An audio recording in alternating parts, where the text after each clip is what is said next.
लातूर तालुक्यातील धानोरा येथील सत्याई शिक्षण संस्थेच्या अंतर्गत चालणाऱ्या शाळेचे बनावट लेटरहेड व शिक्के तयार करून शिक्षण संस्थेतील धर्मादाय कार्यालयातील हस्तांतर न होता शिक्षण अधिकाऱ्यांकडे शाळा हस्तांतर व स्थलांतर केल्याचा धक्कादायक प्रकार मागे उघडकीस आला होता। त्या अनुषंगाने संस्थेचे खोटे कागदपत्र तयार करणाऱ्याविरुद्ध योग्य ती कार्यवाही करावी या मागणीसाठी संस्थेचे सदस्य उमेश सूर्यवंशी हे शिक्षण अधिकारी कार्यालयासमोर 2 दिवसापासून उपोषणास बसले आहेत।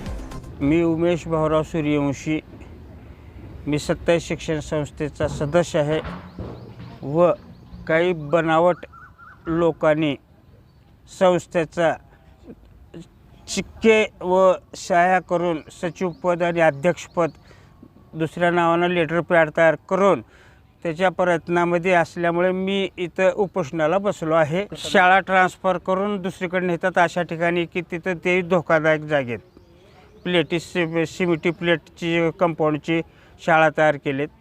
105 विद्यार्थी आहेत। त्या मुलाचा जीव धोक्यात असल्यामुळं मी एवढं काही या उपोषणासाठी बसलो आहे।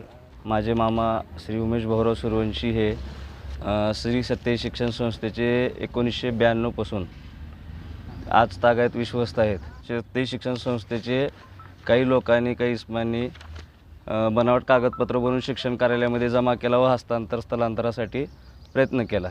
अनुषंगाने तक्रार दिली व त्या तक्रारीवरती थांबलं काम, परंतु ज्यांनी बोगस बनावट सही शिक्के करून लेटर हँड पॅड तयार करून इथं दिलं आहे त्यांच्यावर आम्ही गुन्हा नोंद करा असं 3 महिने झालं सतत पाठपुरावा करतो आहे।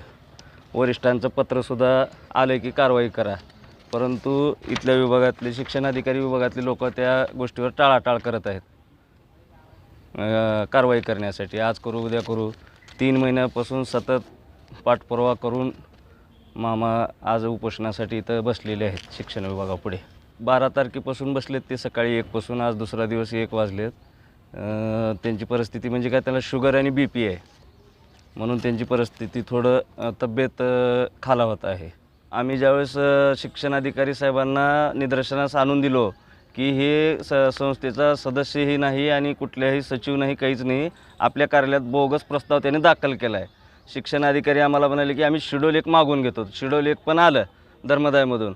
ज्यावेळेस शेड्यूल 1 आलं त्यावेळेस आम्ही शिक्षण अधिकाऱ्याकडे गेलो आणि कारवाई करा, आम्ही 1-2 दिवसात कारवाई करू म्हणून असं 3 महिने सतत त्यांनी पुढे नेलं आहे। कारवाईच करत नसल्यामुळं आज यांना उपोषणास बसण्याची वेळ आली।